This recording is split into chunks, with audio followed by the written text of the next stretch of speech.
మతాలకి రాజకీయాలకు ఖచ్చితంగా అర్హత ఉంటే చాలు. నాయకులను ఉంటే ఏమన్నా తగ్గిస్తారని ఒక మంచి మనసుతోని వార్డు మెంబర్ తీసుకొచ్చి అందరికీ పథకాలు ఇచ్చిన ఘనత దేశంలోనే జగన్కి దక్కింది. మీ అందరూ కూడా తెలుసు ఆ పరిపాలన 5 సంవత్సరాల పరిపాలన ఎన్ని హామీలు ఇచ్చారు. 25 హామీలు ఇచ్చారు కులాలకి మతాలకి ప్రాంతాలకు విధంగా. అవన్నీ కూడా నేను ఇస్తాను, నాకు అనుభవం ఉంది. చంద్రబాబు నాయుడు గారు చెప్పారు నాకు అనుభవం ఉంది. జగనన్న ఇస్తున్న పథకాలు అన్ని ఇచ్చి అదనంగా సూపర్ 6 సూపర్ 7 అని చెప్పారు.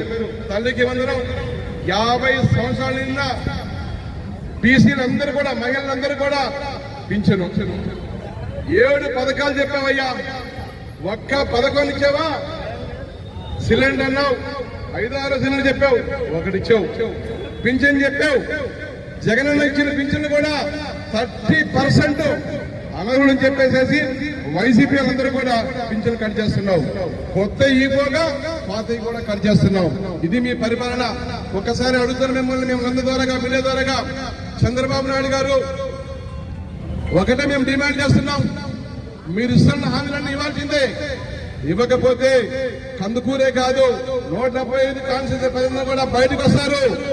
బయటకు వచ్చి ఇప్పుడైనా బుద్ధి తెచ్చుకొని ఇచ్చిన హామీలన్నీ నెరవేర్చాలని మేము డిమాండ్ చేస్తున్నాం.